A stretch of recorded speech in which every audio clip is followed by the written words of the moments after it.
obviously, but this is easier. Okay, so yun. So this chapter will focus more on the aromatic compound.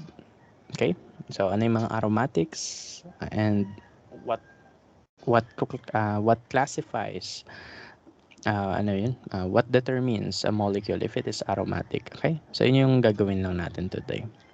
Okay, so for the chapter outline, we'll talk about the aromatic compounds and the benzene being the simplest aromatic compound, okay, and the most common aromatic compound.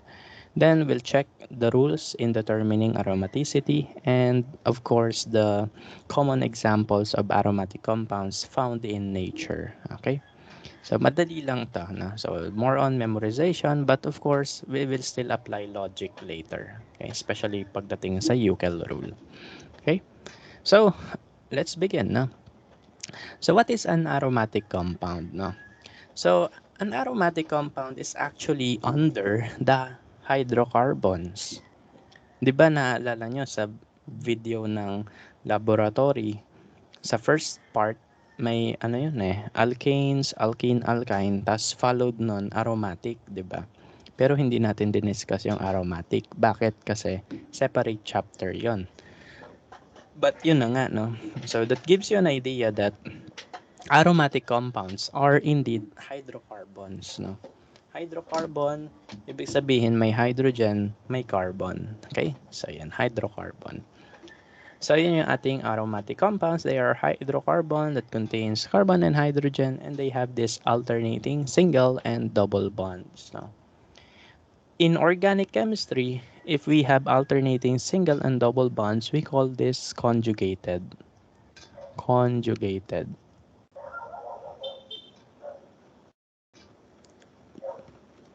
Okay, so we call it conjugated when you have an alternating single and double bond.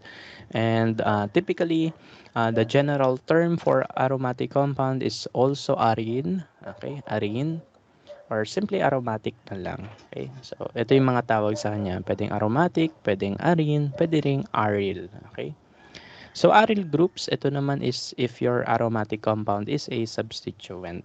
Okay, you will learn more on this in the laboratory, especially in the nomenclature. Okay? But for now, ang kailangan lang natin is that yung aromatic compound, it is a hydrocarbon which contains the alternating single and the double bond. Okay? So, meaning conjugated siya. And the general term we can use is the arene. So, ano yung common example ng aromatic compound? The common example of an aromatic compound is benzene. So what is benzene? It is a formula of C6H6 na. So C6H6, yan yung formula ng benzene. It is cyclic. Okay? Cyclic, ibig sabihin, paikot with 6 carbon. So ibig sabihin, kung 6 carbon yan na paikot, that's hexagon. And that hexagon contains an alternating single and double bond. Now, so let me zoom in here. Ayan. So this is the Lewis structure of the benzene. Tawag dyan kekule kasi siya yung naka-interpret ng structure na to. Okay? Pero overall Lewis structure tawag dyan. Kekule lang kasi siya yung nakaisip na ganito dapat yung drawing niya. Napanaginipan niya yan actually. Diba? So yun. So as you can see, this is your 6 carbons forming the ring, and the hydrogens are connected to the carbons, and as you can see, there is an alternating double bond. No? So double bond, single bond, double bond, single bond, double bond, single bond. Okay? So yan yung ating benzene. This is the line angle formula from this. Okay, so again, in the line angle formula, we show the carbon as the vertices and the hydrogens are not shown. So it looks like the hexagon with alternating double bonds. And this is the molecular model representation. Okay, so benzene is the simplest aromatic compound found in nature, and apparently marami niyan sa paligid, no? We also have benzene derivatives, which we will be which will be discussed further in the lab. Pero ano yung mga example of benzene derivative? So ito yon. So we have the naphthalene, we have the orthoxylene, the ethylbenzene, the toluene, the benzoic acid. So these are some examples of benzene-derived aromatic compounds. No? So as you can see, ang simplest structure nila, they have this thing. Meron silang ganyan, benzene ring. Okay? So in the naphthalene, dalawang benzene ring, orthoxylene, isa na may substituent lang. Okay? O, saan ginagamit tong mga to? O, naphthalene, saan nyo naririnig yan? Yan yung nasa mothball, 'di ba? Punta kayo sa bahay ni lolo, lola, may makikita kayong puti na bilog, yung maamoy. Okay? So that is the mothball, or in chemical terms, naphthalene. And that is used to kill cockroaches, or to push them away, no? Para hindi kainin yung mga damit natin sa cabinet, 'di ba? Toluene, saan ginagamit to? Toluene ay nasa whiteboard marker. And ayan yung favorite kong amoy, lalo na nung face to face. Hindi naman sinisinghot, pero ang bango lang niya for me, but others don't find it smelling good. Yan. Kapag inamoy mo to, toluene. Toluene yan. Okay? Pero delikado din yan. Benzoic acid, saan yan? Yan yung ginagamit sa preservatives, no? Bili kayo tocino. Look at the back. May nakalagay doon, sodium benzoate. So, sodium benzoate is just benzoic acid, pero instead of having hydrogen here, you have sodium. Okay? So, yun yung sodium benzoate. That is used commonly as preservative for tocino. Okay? For tocino products. And delikado yan. Delikado yan. Although preservative siya, but in huge amounts, delikado. Kaya you should not always eat processed food. Kailangan luto-luto din, no? Matuto tayo magluto. Kahit ako, hindi rin ako marunong magluto. Okay? So, yun lang. So, yan yung purpose ng benzoic acid. Orthoxylene, saan ba ginagamit yung xylene? Nakalimutan ko. I forgot where I use orthoxylene. Pero, alam ko component to sa mga chewing gum. I'm not sure lang kung tama pagkakaalala ko. Okay. And then yung ethylbenzene, I'm not really familiar with that. Hindi ko alam kung saan siya ginagamit. So, basta yan. Okay, so those are some of the organic benzene-derived aromatic compounds. Sometimes the benzene ring can be fused to form multiple ring. Ito yon, naphthalene, example. Sometimes yung benzene, pwede siya may substituent. Okay? Such as here in the toluene, orthoxylene, benzoic acid, and ethylbenzene. Okay? So now, since as you can see, the common structure for aromatic compound contains benzene, alamin natin, ano yung benzene? What makes it special? At saka hindi ba kayo nagtataka? Bakit siya separate?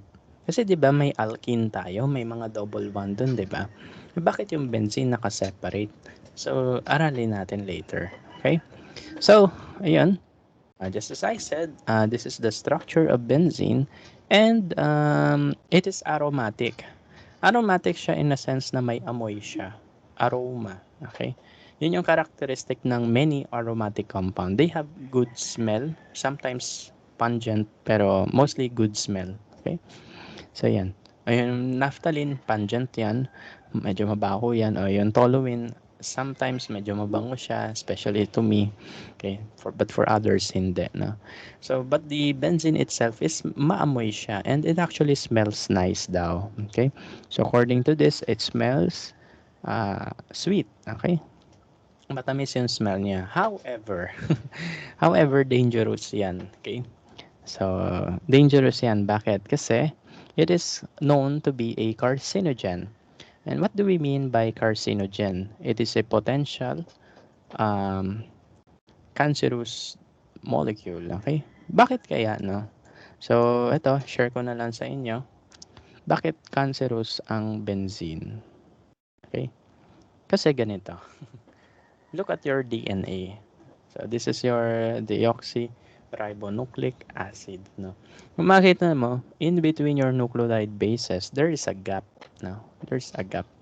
So according to my professor that time, since benzene ring is flat, no? Flat yung benzene ring, it can actually go into your cell and it can fit itself in the middle of this nucleotide base pair. Okay? Pwede daw siya sumingit dyan sa gitna. What will happen? Okay, you know naman, biologist kayo, right?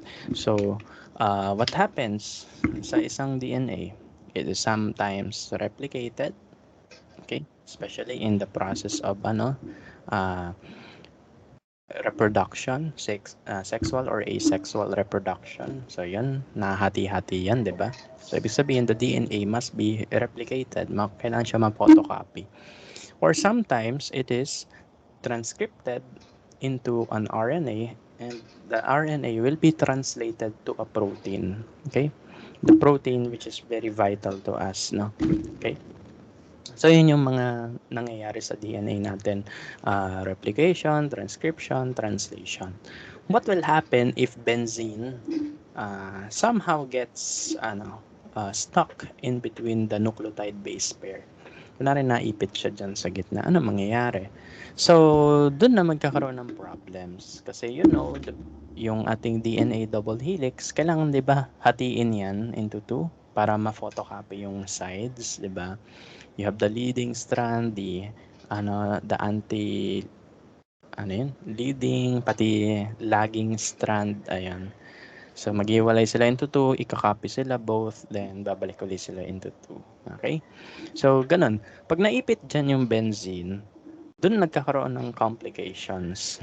Especially kung nari, photocopy mo siya. Pag naipit yung papel, di ba, pag pinunit mo yon baka masira yung papel. Parang ganun din sa DNA.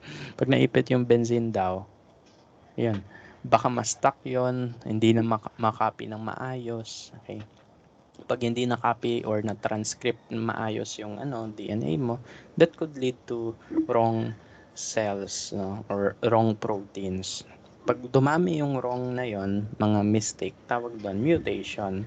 And when you get mutated, pag bumilis yung reproduction na yon, cancer na yan. Okay? So, ganun yung idea na why they say that benzene is carcinogenic in the molecular sense. No? Pwede kasi siya umipit daw doon, sabi ng prof ko. Pag umipit yan doon, stuck na siya. So that it cannot function very well.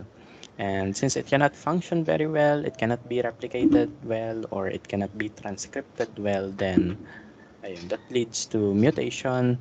If that mutation happen very fast, then that's cancer. Okay, so that's why they say that benzene is a known carcinogen.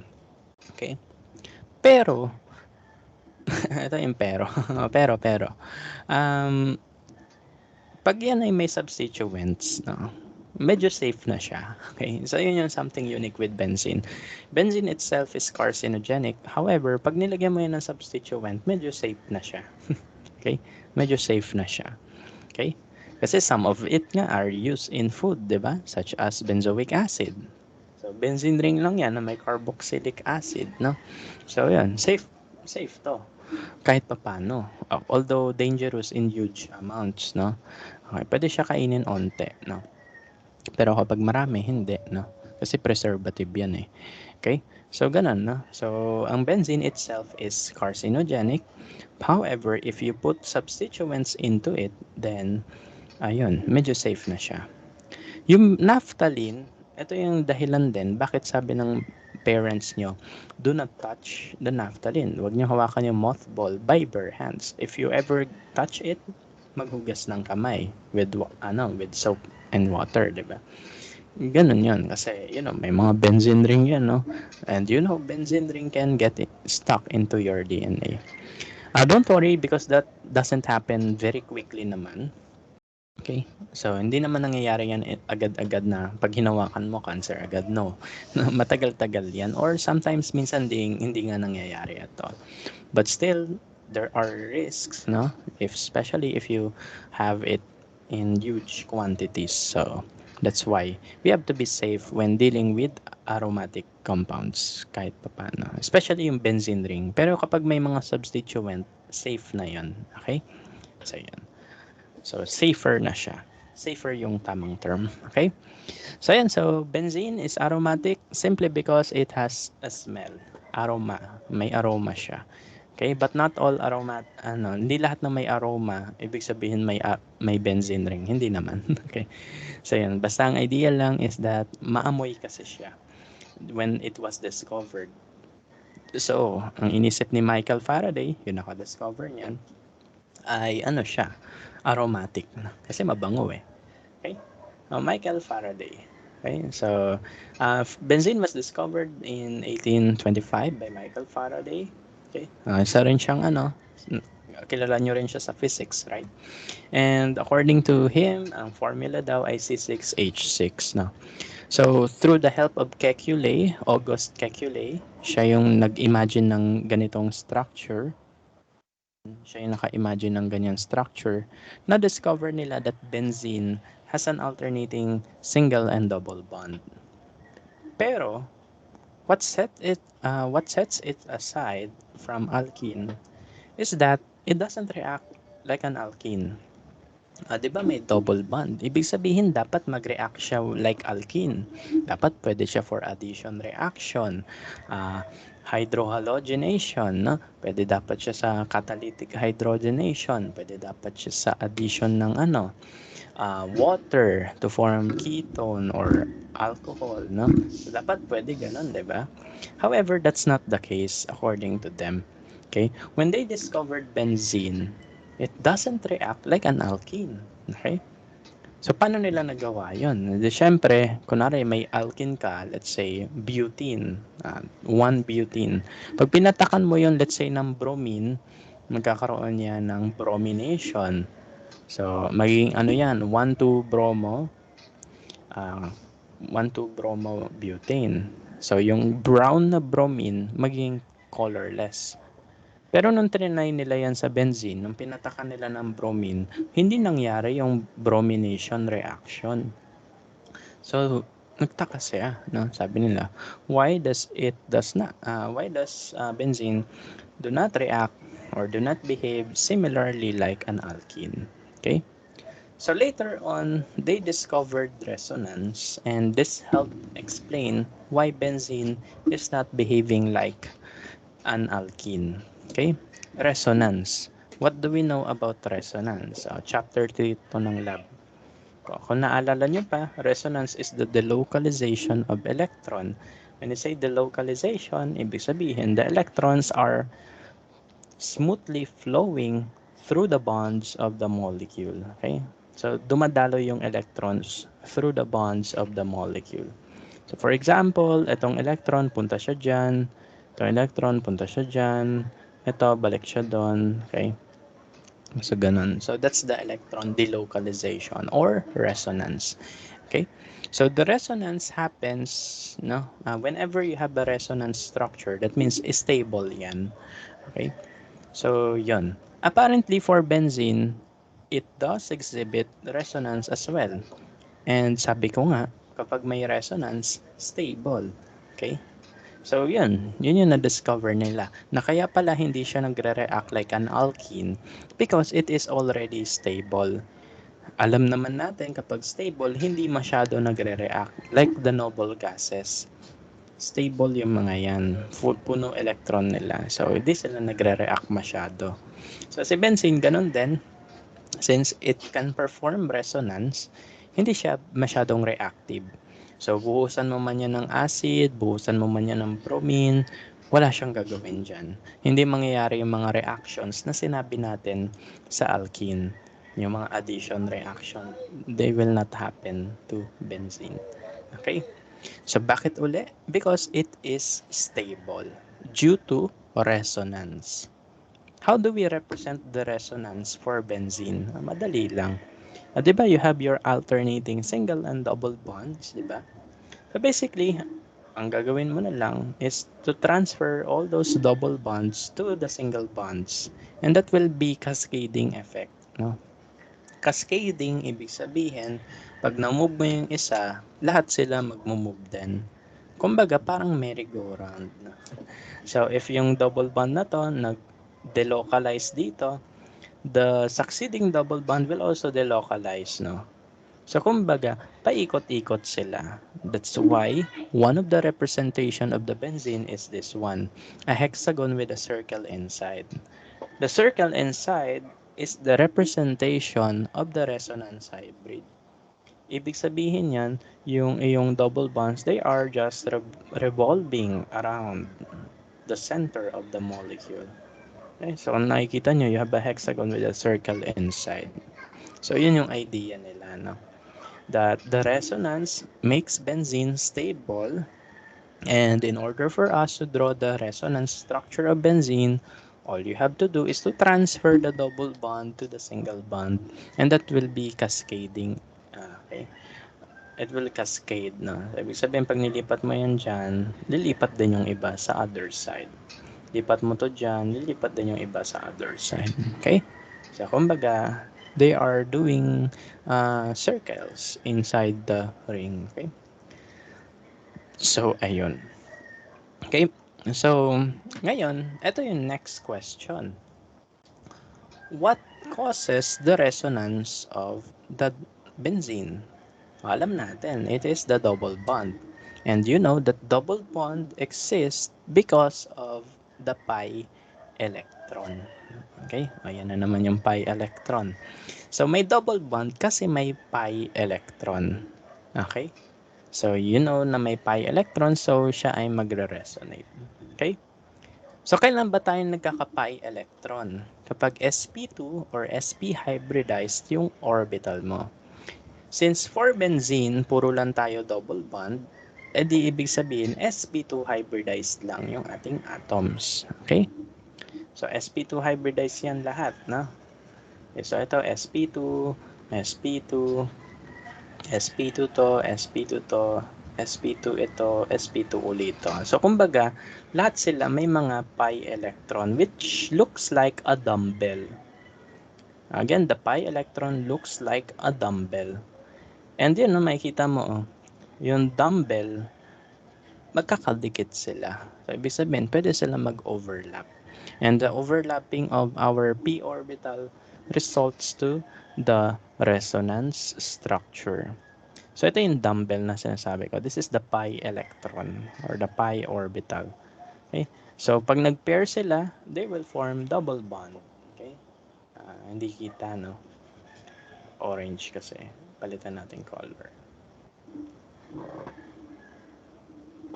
Yan. So, kunwari, nag-pair itong dalawa. Pair sila. Ayan, you have your ganitong molecule. Okay? Yan.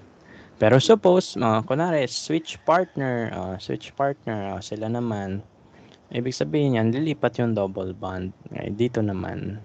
Okay? So, yan yung dahilan bakit nagre-resonate yung benzene ring. The benzene ring resonates because of the sp2 hybridization of carbon. If you have an sp2 hybridized carbon, meaning you have a pi electron, and pi electron looks like a dumbbell. Pag yung dumbbell magkakatabi, yan, dumbbell, yan, so on so forth. Pag yung mga dumbbell magkakatabi, pwede sila mag-pair.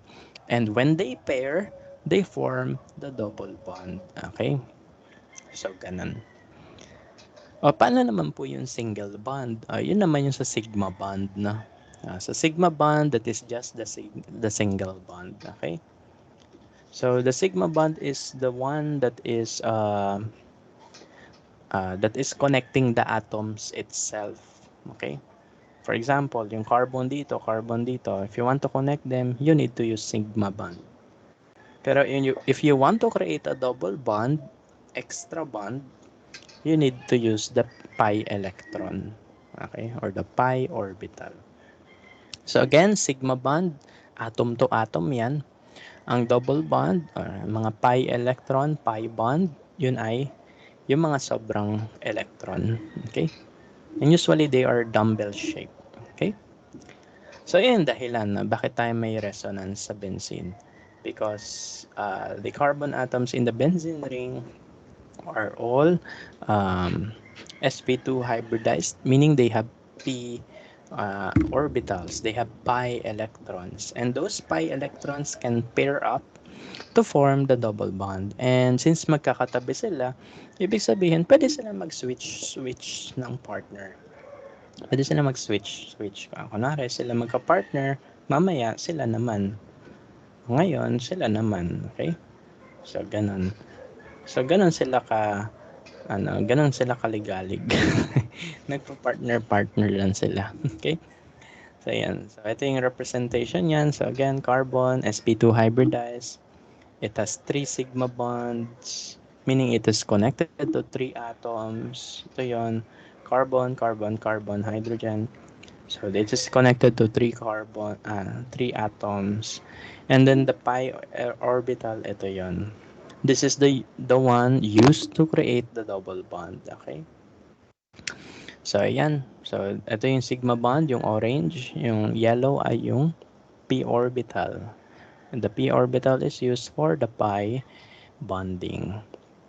Yan. So again, pag tinanong kayo sa quiz, ilang sigma bond meron yung carbon sa benzene? Tatlo. Okay. It is connected to 3 atoms. Okay. This carbon, and the hydrogen here. Ano ginagawa ng pi electron? The pi electron or the pi orbital are used to create the double bond. Okay. So magdidikit lang sila. And just as I said, no, this pi electron contributes to the resonance because magkakatabi lang sila. No? They contribute to the resonance because they are near to each other, meaning they can switch their partners. No? Pwede sila magpalit. No? Kunwari sila magka-partner ngayon, mamaya sila naman. Okay? Tapos mamaya, ito naman. Ito ulit. No? Yan. So, yun yung dahilan. Bakit may alternating single and double bonds tayo sa benzene ring? Okay? And that contributes to the resonance structure. Okay? Okay tayo doon. No? So, yan yung reason why benzene doesn't behave like an alkene. Because alkenes, they don't have resonance masyado. No? Not all alkenes do have resonance structure. So, onti lang sa mga alkene yung may resonance. Kaya, ayun, no? So, reactive sila. Yung benzene kasi, it is very stable because of the resonating structures. That's why it doesn't react agad-agad. Okay? So, in the laboratory, makikita nyo na iba-iba yung reaction niya kaysa sa alkenes. Okay? So, ganun. So, yan. Iba yung mechanism niya compared to the alkenes. Okay? So, ganun lang. So, that's the benzene. Okay? So, its carbon is sp2 hybridized. It has 3 sigma bonds and 1 pi bond. No?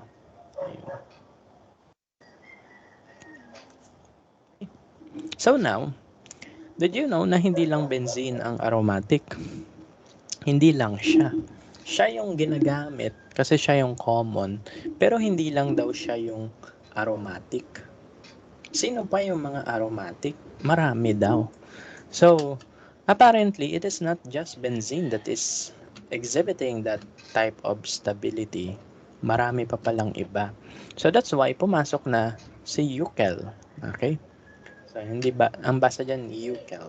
Okay, kasi the umlaut, the U na may double dot, it's UE.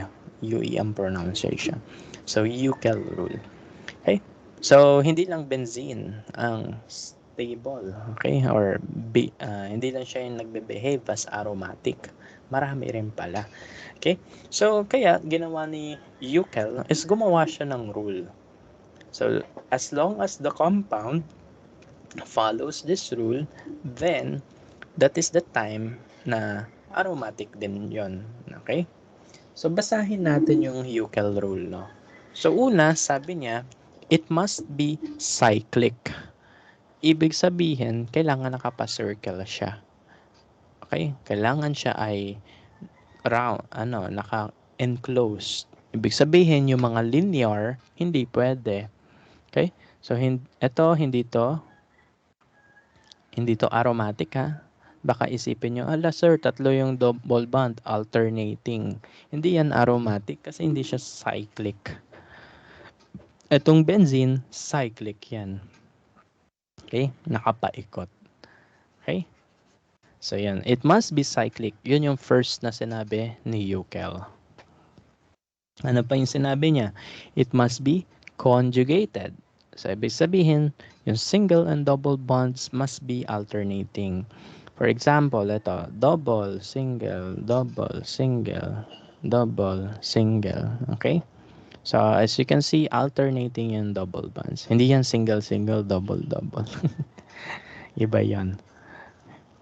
Okay, so ganun yung conjugated. Single, double, single, double, single, double. So again, ito, hindi pa rin siya qualified for aromatic.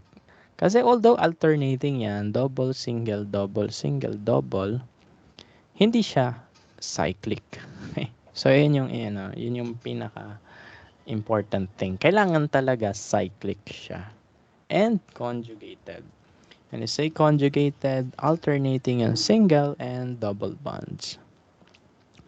Next one, sabi ni Yukel, it must have 4n plus 2 pi electrons.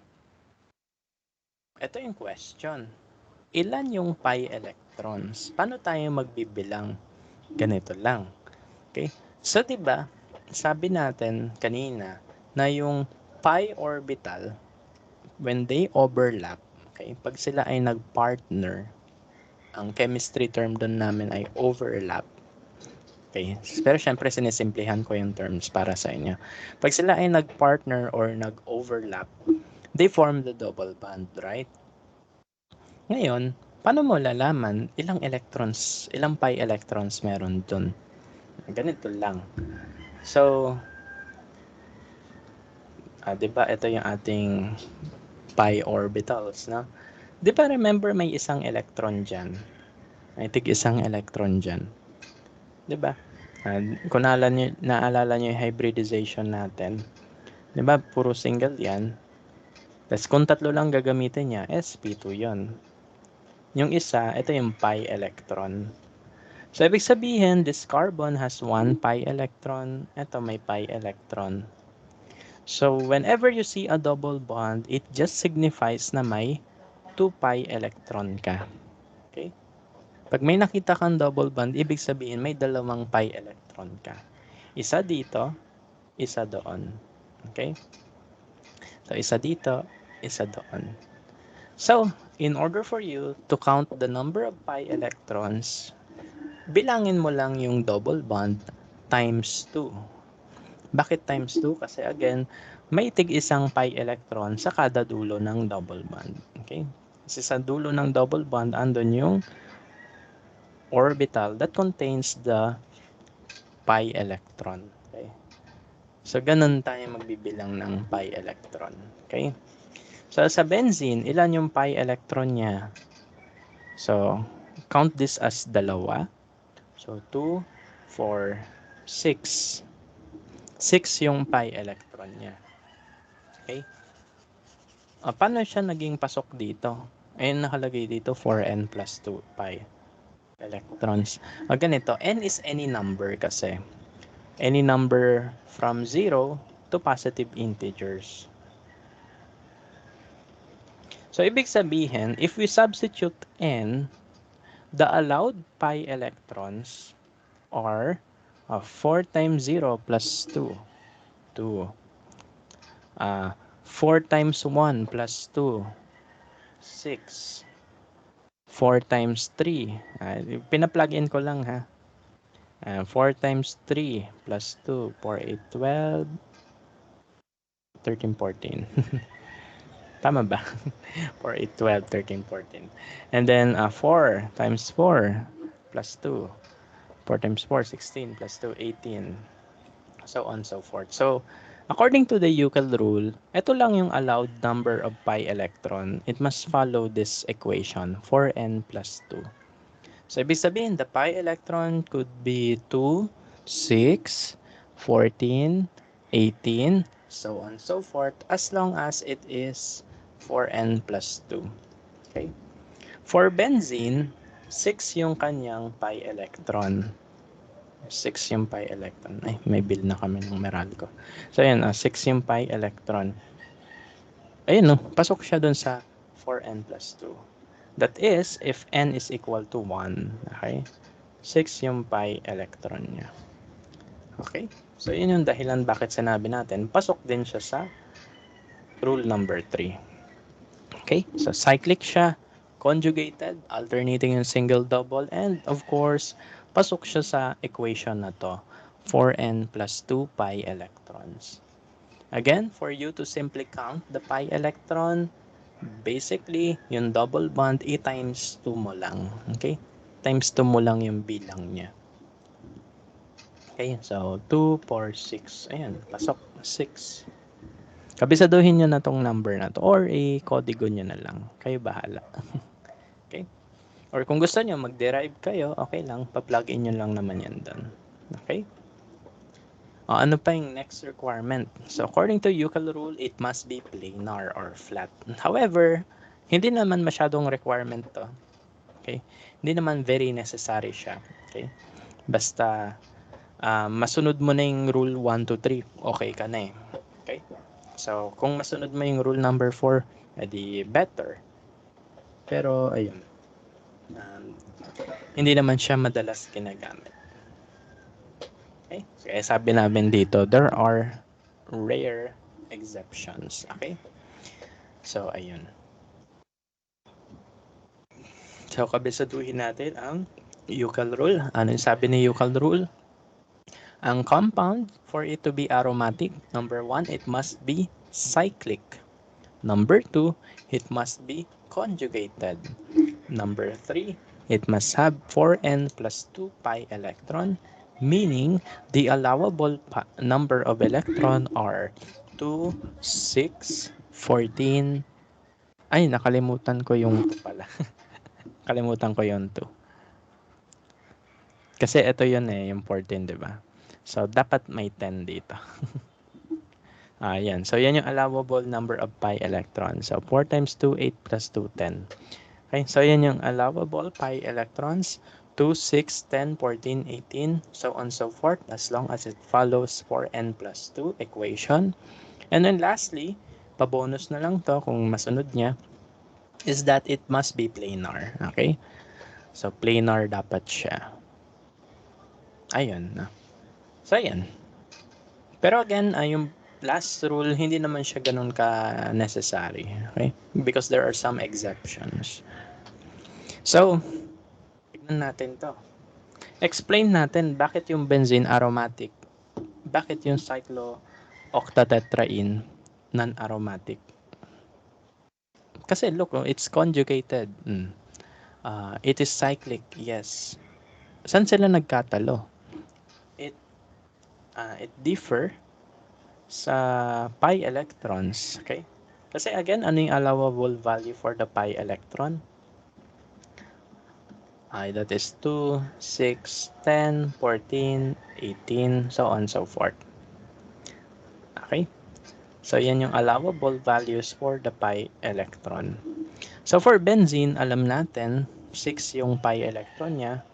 2, 4, 6. So, pasok yan doon. Yan yun, 6. However, for cyclooctatetraene, ilan yung pi electron niya? Bilangin natin. 2, 4, 6, 8. So, 8. So, there are 8 pi electron. Okay? Wala namang 8 dito. Sa sinabi ni Euclid. So, ito lang pwede. 4, 6, 10, 14, 18, so on and so forth. Walang 8. So, that alone suggests that the compound is not aromatic. Ano ngayon ang implication kung yan ay not aromatic? Ang implication kung yan ay non-aromatic is that it will behave like an alkene. Ayan. So it will behave like an alkene if it is not aromatic. Pero kapag yan ay aromatic, special yung behavior niya. Okay? So special siya. So yan. So again, do not be deceived, no? Baka kasi makita nyo ay conjugated siya, naka-ring siya. Yun na yun. Aromatic yan. Hindi. Kasi sabi nga natin, it must follow the 4n plus 2 pi electrons. Okay? So, ayan. Ito naman, ito yung mga exceptions sa rule. Hindi lang carbon-hydrogen bonds syempre meron. No? Hindi lang puro benzene ring yung may aromatic property. Marami ring iba. For example, the furan and the thiophene. Okay? So sila ay aromatic din daw. Paano? Okay, paano yan? Kasi tignan nyo, cyclic sila, yes. Conjugated sila, yes, no? Double, single, double. So conjugated, double, single, double, conjugated. Planar yan. Basta kapag may conjugation, usually planar yan. Okay? Pero, bakit naging 6 pi electron yung bilang? Bakit naging ganon? Kung bibilangin natin, ito lang yun, no? 2, 2, bali 4 lang dapat. Saan ang galing yung dalawa? Okay? Saan ang galing dalawa? Ganito daw. Ang sabi nila, that if you have an atom with a lone pair, it can participate in the pi electron resonance. Kunwari, yung oxygen, di ba dalawa lone pair niyan? Yung isa doon, pwede yung gamitin for resonance, no? Yung isa doon can be considered as pi electron. Yung isa lang sa dalawa. Okay? So, yan. So, yun yung kulang sa 4 kanina. So, yun yung sabi, ha? So, again, if you have an atom with a lone pair, the lone pair, one of the lone pair can be used as pi electrons. Okay? So, sila yung pwede mag-participate in the resonance. So, ibig sabihin, ilan yung pi electron na natin? Dalawa dito, and yung dalawang electron sa lone pair. So, 2, 4, 6, 6 pi electrons. Okay? So, ano yung significance nito? Hindi lang puro ganito yung itsura ng aromatic. Hindi lang puro ganyan. May ganito din. Okay? So, just basta keep in mind that the lone pairs can also participate in the resonance. Okay? Ayun. So, the lone pair can participate in the resonance. Okay? Isa lang. Kunwari, dalawa lone pair niyan, like oxygen, isa lang yung gagamitin mo. Wag lahat. Okay? So, isa lang.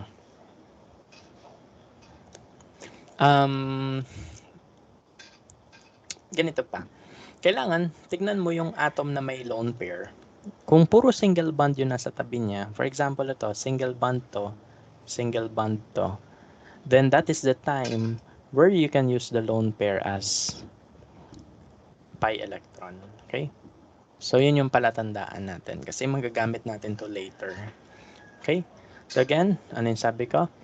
Pag yung ayong atom na may lone pair, it is surrounded by single bond such as this single bond, ayan, and this single bond. Pag yung atom na may lone pair, ang nakasurround sa kanya ay may single bond, then that is the time you can consider one of its lone pair as a pi electron. Okay?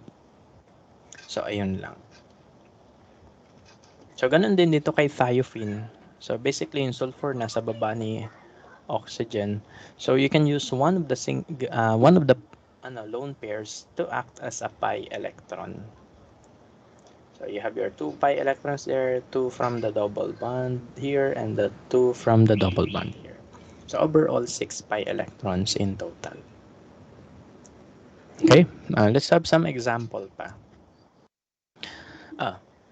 Cyclopentadiene is non-aromatic while the cyclopentadienyl anion is aromatic. Anong pinagkaiba ng dalawa? Yung isa, may lone pair. Yung isa, wala.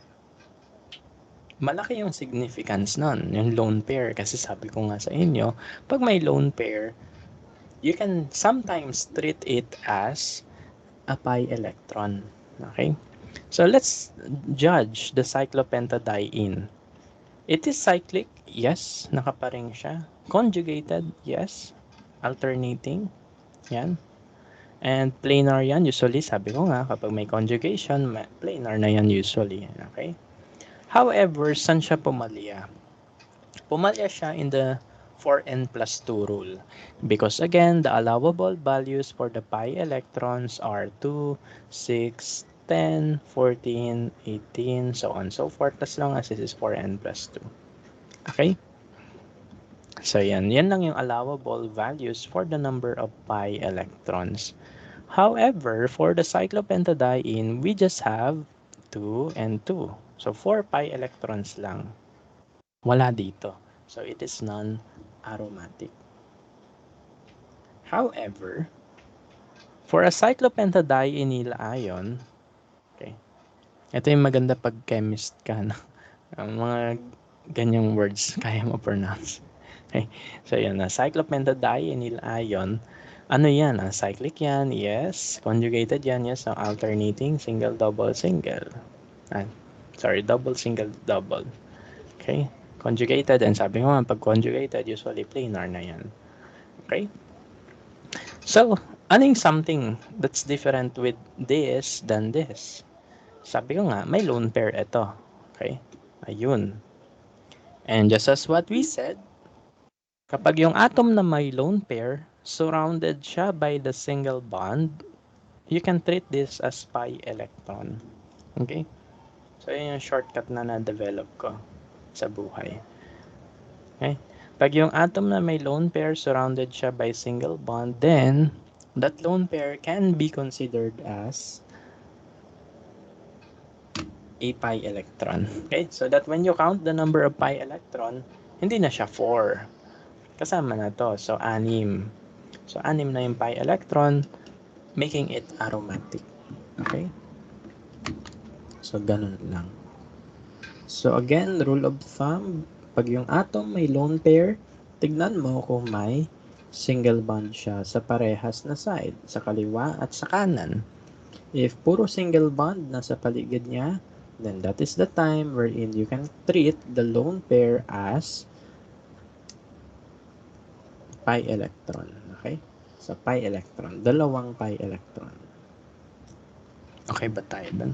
Well, let me know lang kapag may clarification kayo, ha? But I hope everything's okay for now. Later, magkakaroon tayo ng mga sabayang pagsagot. Okay? Let's look into some more examples pa. Okay? Another example will be this one. We have the pyrrole, which is aromatic, and the imidazole, which is aromatic. Okay, so cyclic sila. Yes, nakaring sila. Conjugated, yes. Double, single, double. Conjugated yan. 6 pi electron. Saan galing yung pi electron? Paano nakuha yung 6? Sige, okay yun naman. It's your time to shine. Bakit naging 6 pi electron yan? Tell me, why? Ain't nothing but heartbreak. Sige. Type nyo sa chat box. Paano naging 6 yung pi electrons? Okay. So, I'll wait for your responses.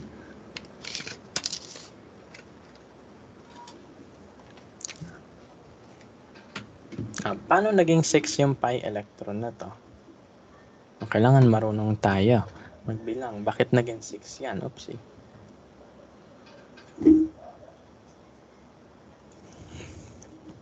Any ideas? Andyan pa ba kayo? Hello, guys.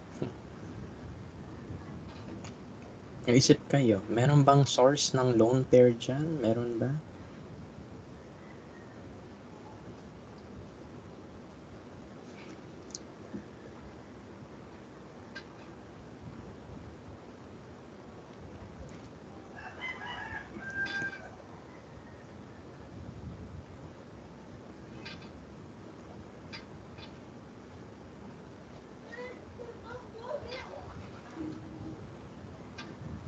No clue. Sige.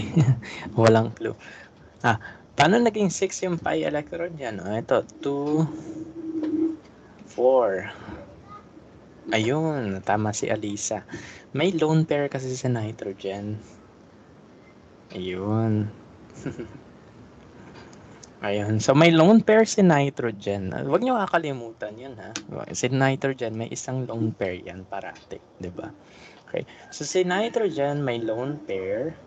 And yung katabi niyang bonds ay single. So, ibig sabihin, that is the time when you can consider this as 2 pi electrons. Ayan, alam niyo naman pala. Tahimik lang talaga kaya. Siguro di sure. Pero okay lang. Tama naman yung sagot niya. Okay? Basta ganun. So, ganun na. Sino ba yung mga atoms na may mga lone pair? Nitrogen, phosphorus, sulfur, oxygen. Ayun. So, sila lang naman madalas. Okay? So, ayan. So, that is aromatic. Because yung lone pair ng nitrogen can be treated as pi electron because yung nasa gilid niya ay puro single bond. Okay? Ayun. Yung imidazole. Dalawa yung may lone pair dyan. Okay? So, si nitrogen dito, pati si nitrogen doon. Tandaan nyo, may lone pair yung nitrogen by default, right? Ito na yung sinasabi ko, no?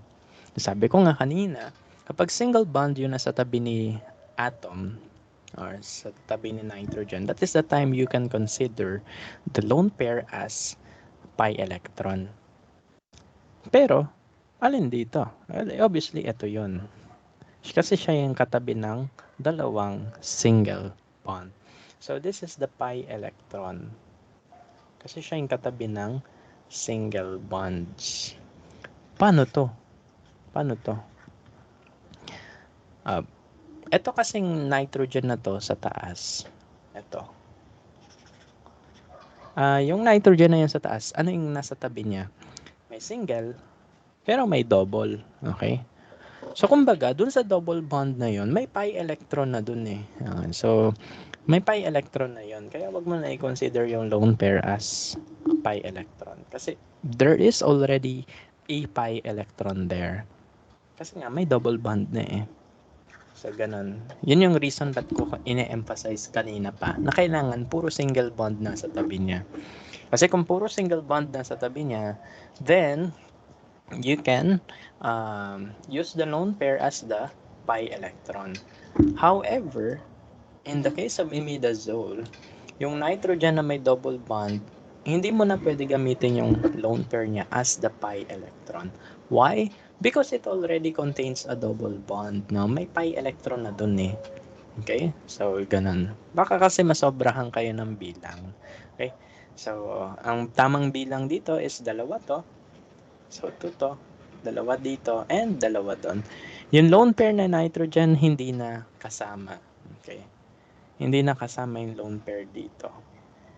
Yan, hindi na siya kasama. Kasi may pi bond na doon. Okay?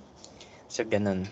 So, always, bago mo i-consider yung lone pair as pi electron, you have to look whether it is connected via single bonds on both sides. Otherwise, hindi pwede. Okay? Huwag mo na siya i-consider as pi electrons. Okay? Ganun lang. So, yan yung Euclid rule, no? So, let's summarize again the Euclid rule. Sabi dyan, it must be cyclic. Kailangan naka-ring. It must be conjugated, meaning the double bonds are alternating. And then it must have 4n plus 2 pi electron, meaning the number of pi electrons should only be 2, 6, 10, 14, 18, so on so forth, as long as it is 4n plus 2. And ito optional, it must be flat or it must be planar. Okay? So, yan yung dahilan bakit ang cyclooctatetraene ay non-aromatic. Yan din ang dahilan bakit ang cyclopentadiene ay non-aromatic. No? Ito, last activity natin for today. Patapos na tayo. Ang bilis, no? Madali lang chapter 7 and chapter 8, chapter 9, chapter 10. Madadali na lang sila. Okay? So, you don't have to worry that much. Okay?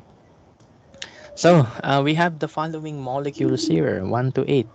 Let's determine whether they are aromatic or not. So, most likely, ganito din yung may expect ninyo sa quiz. Okay? Don't worry, magbibigay ako ng practice quiz ulit. Okay? So, yan. Tingin tayo dito. Let's determine which compounds are aromatic or non-aromatic. So, turuan ko kayo paano. So, one, we have here the acetyl salicylic acid. Okay. So, this is acetyl salicylic acid. Ito yung nasa aspirin. Okay? So, yan. So, kunwari, nakakita ka ng ganyan, tas may benzene ring ka dito, yung mga substituent, since hindi naman sila included sa ring, wag mo na isama yon. Disregard them. Just focus on the ring. Focus on the ring lang. So, tingin tayo sa ring. Di ba benzene yan? Di ba? May substituent lang. So, no-brainer na yan. Automatic aromatic yan. Aromatic yan kasi benzene yun. And we know that benzene is already aromatic. Okay? It is cyclic. It is conjugated. It is following the 4n plus 2 pi electrons. In our case, anim yan. So 2, 4, 6. Remember, the allowable values are 2, 6, 10, 14, 18, 4n plus 2. Okay? So, ayan yung allowable values for the number of pi electrons. So, pasok siya sa 6. Okay? So, yun. So, aromatic na to. Okay? So, pag nakakita kayo ng benzene na may substituent, no-brainer na yun. Automatic aromatic yan. Okay? So, ganun. Number 2. Paano to? Naka-fuse yung ring. Ano gagawin nyo? Pag naka-fuse yung ring, isang buo yan na titignan. Baka kasi isipin nyo, ay sir, ito benzene aromatic na yan. No. Kapag fused yung ring, when you say fused ring, magkadikit yung dalawang ring. May ring dito, may ring doon. You treat them as a whole. Treat them as a whole. Okay. Yang buo ba yan ay aromatic or not? Tingnan natin. So again, wag nyo i-disregard ito ha. Kasi naka-cyclic silang dalawa eh. Tsaka magkadikit sila. So you need to consider them as well. Okay? So, ito ay, sabihin ko na sagot, aromatic yan. Aromatic yan. Conjugated? Yes. Obvious naman. Double, single, double, single, double, single, double, single. Conjugated. Cyclic, dalawa na ngayon cyclic. So, sobra-sobra pa sa kailangan natin na isang cyclic lang. Does it follow the 4n plus 2 pi electron? Kasi sabi ko aromatic, so it must follow the 4n plus 2 pi electron. The pi electron should fall under 2, 6, 10, 14, 18 number. Ganon din ba yung case natin dito? Tignan natin. So, ilan yung pi electrons natin? So, ito dalawa, dalawa, dalawa, dalawa. So, 2, 4, 6, 8. 8 pa lang. Pero sabi ko, aromatic to. San kaya yung ano? San kaya yung dalawa pa? Sige. Gamitin ang ano? Ang memory. Ayun. So, tama si Sachi. Bilis ha. Sa nitrogen. Galing na. So, hindi siya obvious. Pero nandun sa nitrogen. So, nitrogen kasi katabi dalawa single bond. Yes. Ganun. Galing na. So, it doesn't seem like aromatic siya if you just count the double bonds. No? So, yun. Walo lang yun pag double bonds lang. But you remember that when your lone when your atom containing the lone pair is connected via single bond on both sides, then you can consider the lone pair as pi electron. Ilang pi electron? Dalawa. Okay, so 8 plus 2, 10. Ayun o, 10 o. Ayun. Galing na. So, yan. Ganyan yung Euclid rule. Basta marunong ka lang magbilang and mag-identify saan yung lone pair. Okay? So, ganun.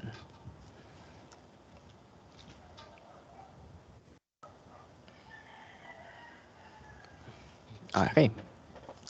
Number 3. Kayo naman. Sige. Tell me, is number 3 aromatic or not? Sige. And then why?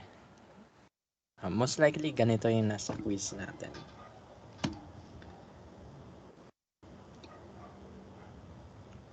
Number 3, is it aromatic or not? Why? Yan. So, habang nagta-type kayo, may sagot na si Sachi. For the others.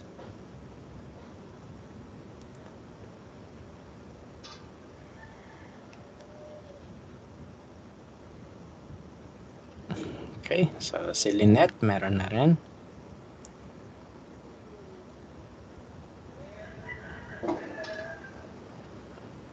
Iba-iba yung reasoning nila. Sige, explain natin bakit tama yung sagot na. That 3 is non-aromatic. Tama yon. Pero ano yung tamang sagot? Okay. So, is it cyclic? Yes, it is cyclic. Nakaring yan eh. Cyclobutadiene yan eh. Nakaring siya. Okay, basta naka-square, triangle, circle, hexagon, pentagon, cyclic yan. So number 2, is it conjugated? It is also conjugated. Ayan, double, single, double, single. Okay? Conjugated.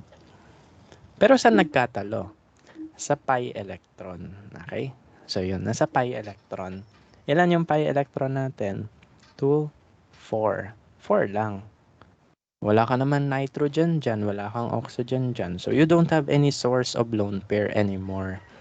So 4 pi electron lang yung electrons niya, kaya it is non-aromatic because it only contains 4 pi electron. Okay? So ganun. Okay? So ganun lang na.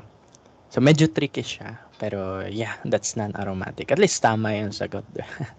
Ganyan naman sa multiple choice sa quiz eh. Identify which of the following is aromatic, non-aromatic. Okay? Number 4. Number 4, this is very tricky. Okay? Actually, ako dati nadadali ako dito. Okay, nung student pa ako. I hate this molecule, no. This is cyclopropanyl cation. Okay. This is aromatic. Okay. Pero ito yung weird exception. Okay. Ito yung weird exception. This is aromatic pero weird siya.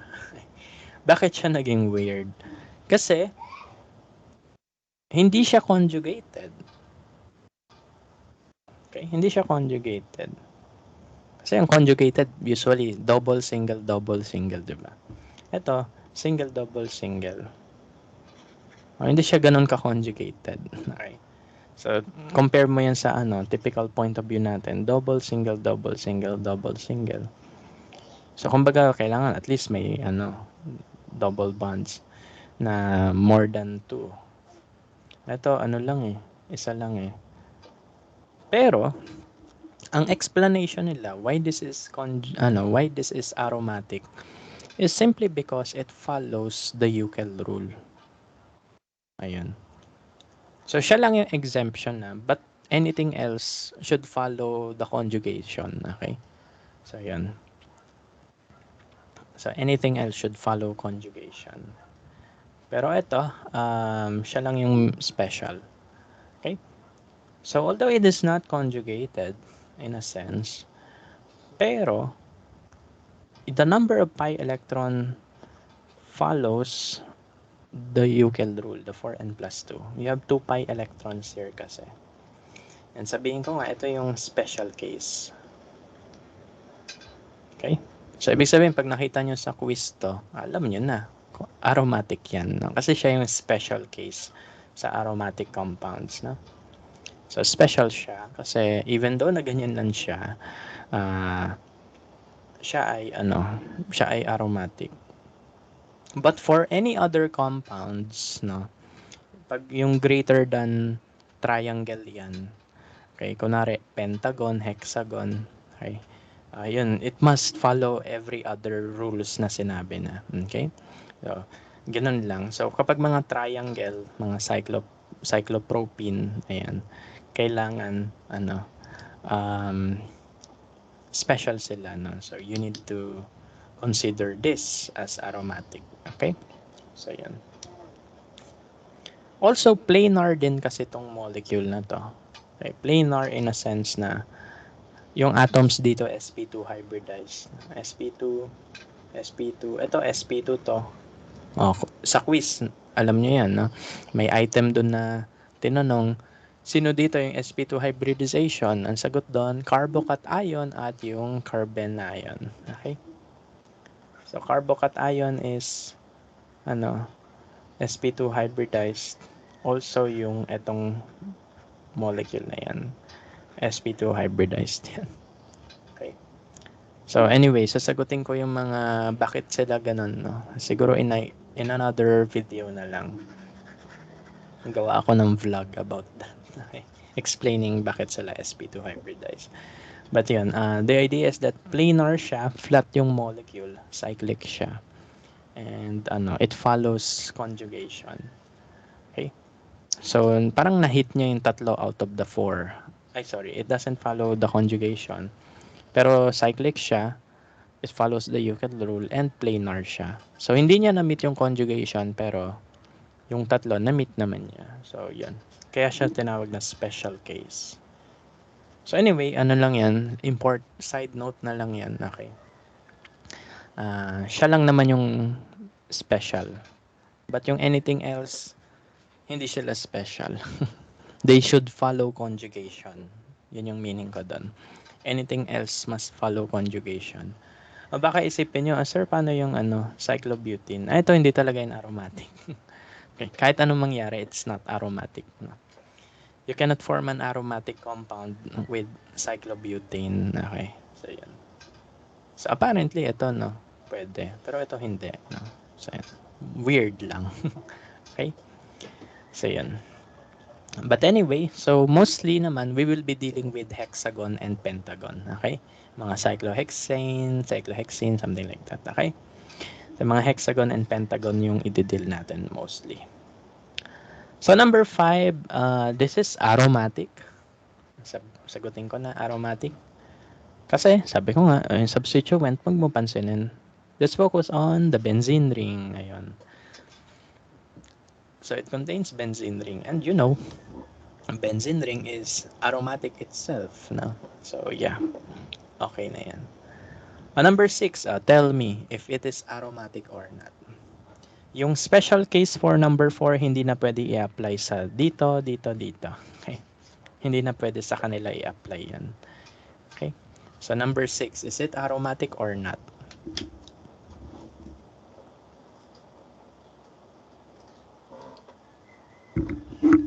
Okay. So, si Lynette sabi, non-aromatic. Crystal, non-aromatic. Yung iba, aromatic, non-aromatic. Sagot ay Frances, non-aromatic. Tama naman. Si Princess, non-aromatic. Sachi, non-aromatic. John Kenneth, tama naman. Okay, non-aromatic. Galing ah. Perfect na yung quiz 7. Sana naman na perfect na quiz 7. So it is non-aromatic simply because, sabi nga ni Lynette, it is not conjugated. Okay. So sabi ko, ito lang yung special. Ito lang yung pwede i-tolerate. Pero yung iba, hindi pwede. Kailangan conjugated talaga sila. So this is not conjugated.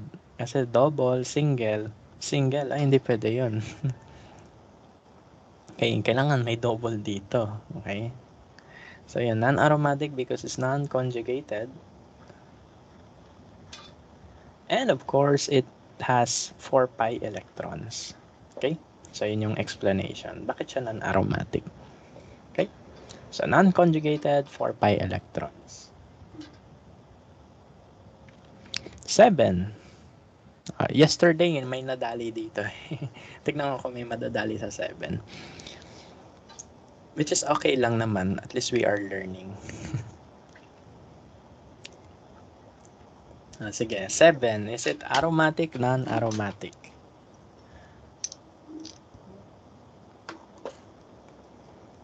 Tignan maigi. Tignan maigi yung mga rules. Ayan. Ayan, iba na yung mga answers natin. Sige. That's fine. Okay lang naman na magkamali. Basta mahalaga. Natututo tayo. Okay. Tsaka mukhang madali lang sa inyo yung chapter na to. Kasi madali lang talaga siya. So, yan.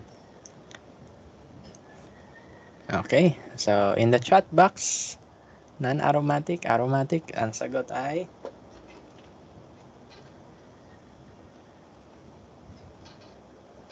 non-aromatic. Ayun, non-aromatic. Ito yung ito yung ngayon yung case. So, gaya na sabi ko, yung special case dito, hindi na siya pwede ma-apply. Okay lang. Okay lang naman. Okay lang. Ako rin naman nagkakamali. Ganun. Okay, so yung special case dito kay 4, hindi siya pwede ma-apply kay 7. Kasi si 4 special talaga yan eh. Kumbaga siya yung pinakapabebe sa lahat. Okay. So si 7 kasi, apparently, hindi siya aromatic. Okay. Hindi siya aromatic. Even though na dalawa yung pi electron niya, na dalawa pi electron, it is not conjugated. Not conjugated.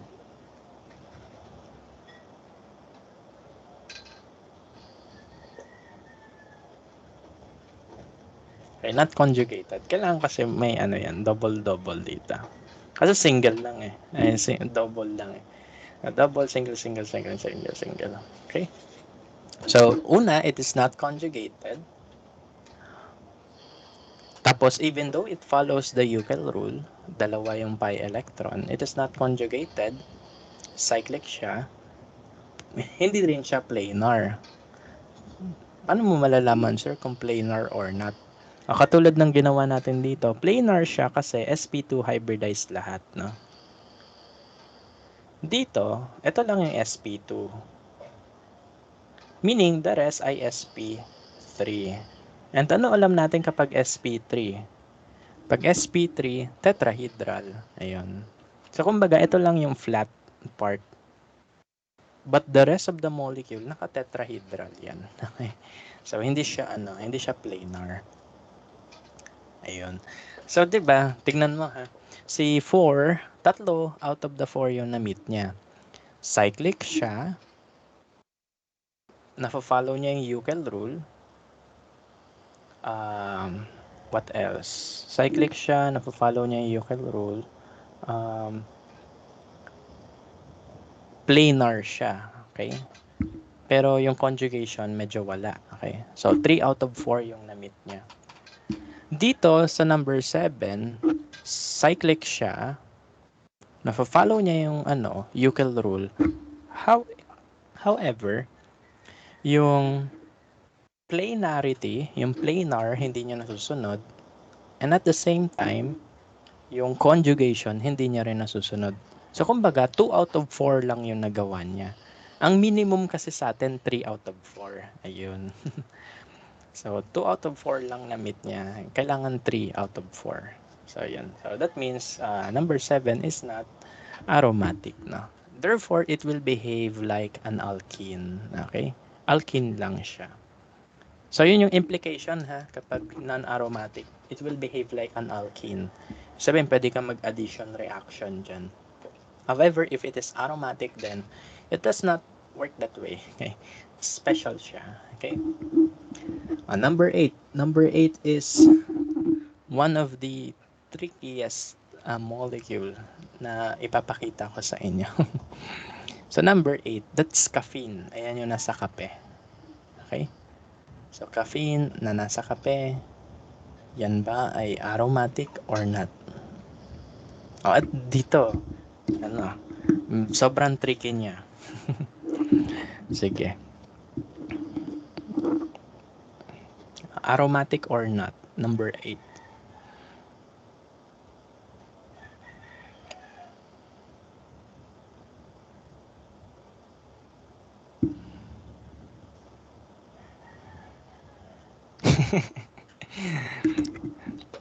Nagbago na ano yan. Okay lang.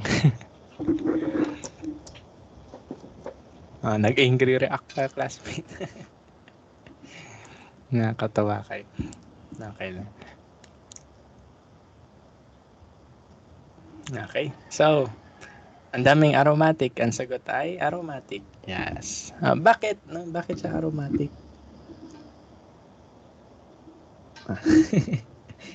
Inawa niya huli si Chris. Aromatic. May aroma po yung kape. Pwede rin. Sana ganun na lang, no?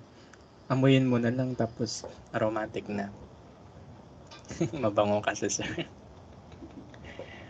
Sabi ni Alisa, 10 electrons po. Sabi ni Alisa, 10 electrons. Tama yon. Pero, sige, explain natin bakit 10 yung electrons. Teka lang. Ina-open ko yung whiteboard. Kung may ganito kayo sa laptop nyo, no? Alam ko meron naman, lalo na kapag Windows. Nag-update siya. Teka lang. Screenshot ko lang, ha. Ito yung sinasabi kong sniping tool. Ayan, sniping tool, alam niyo. Ayan. Ito yung ginagamit ko talaga whenever I take screenshot. Kasi mabilis lang siya. You don't need to use paint. Gagawin mo lang, highlight mo lang yung mismong picture. Ay, sorry. Rectangular snip. Kasi yan, highlight mo lang, then yun na. Paste mo na diretso sa Word. Diba? Super convenient. Kaya kung kayo nag-screenshot, okay lang. Ayan. Pero yan, diba? Tapos ipipaste ko siya. Kahapon di ko ma-paste dito eh. Until now ba, di ko pa rin ma-paste.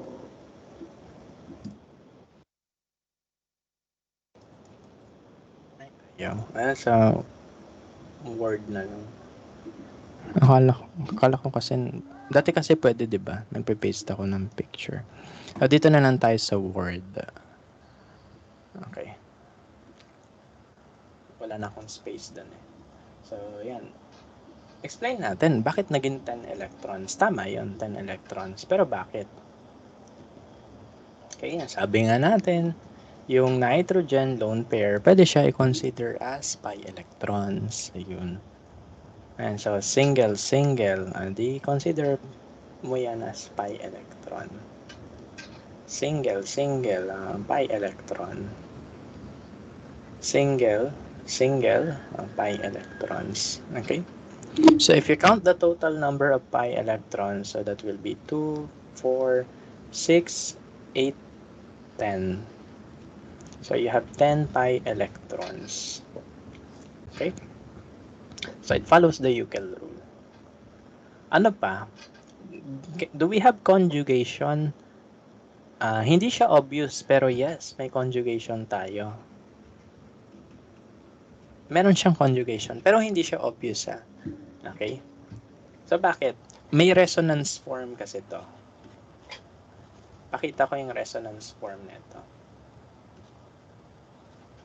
Pero don't worry, di ko kayo bibigyan ng ganito sa quiz na mamaya umiyak na talaga kayo dyan. Di ko kayo bibigyan ng ganito sa quiz.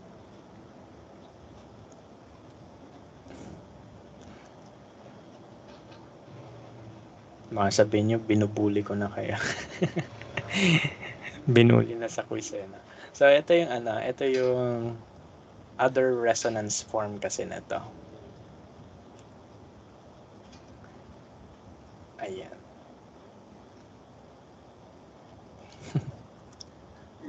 Okay lang po. 8 nga mo. May bonus question naman, plus 3 points 'yon. So 8 plus 3, ilan 'yon? 11. Wow, 11 na. Parang kagat na ng dinosaur. Ayan. So ito kasi yung resonance form, no? Okay. Yung parang another form ng caffeine. Okay? And as you can see, dun mas obvious yung dun mas obvious yung conjugation. Double, single, double, single, double, single. Double, single, double, single. Okay? So dito mas obvious yung conjugation sa resonance form niya. Okay? So yan. Pero since in-explain ko to, baka mamaya ito uli nasa quiz, no? So kailangan i-ready nyo yung mga kailangan nakikinig talaga sa explanation ka. Okay, so yun. So yun, it has 10 electrons. Ayan. So, binilang natin, the lone pairs of nitrogen can be converted as pi electrons. Conjugation, ayun, apparently, if you draw its resonance form, mas obvious. Okay. Mas obvious yung conjugation. Yung resonance form. Ano pa? So, since it is forming resonance structure, conjugated siya, ibig sabihin, planar din siya. Okay? And cyclic. Okay? So, parang na-meet niya lahat ng criteria for the Euclid rule. So, 4 out of 4. Okay? Ang minimum natin, 3 out of 4, pero 4 out of 4 nakuha niya. So, yun. Galing na. Ayan. So, alam nyo na, sa quiz, baka mamaya tanungin uli kayo nito. Explain why this is aromatic. Lista nyo ganon. It is conjugated. It has 10 electrons. It is planar because it forms resonance structure. And it is cyclic. No? So, yun. So, ganun yung gagawin nyo pag lumabas ulit sa quiz. No? So, binibigyan ko na kayo ng hint ngayon kasi alam nyo na. Ako naman yung gumagawa ng quiz. So, alam nyo na. Okay? So, most likely, baka makita nyo siya ulit. Okay? So again, this one's aromatic na because it follows all the criteria given by Euclid. Galing na. Close ko na siya. Again, snipping tool. Pag kinailangan nyo uli, ganun-ganun lang kayo. Okay. So maganda dyan, pwede mo na siya i-save as picture agad. Unlike kapag paint. Kasi kapag paint, ikakrop mo pa, di ba? Yun. Anyway, patapos na tayo. Thank you, Lord. So, let's look into some of the examples of aromatic compound in nature. One of them is the caffeine, which was our example earlier.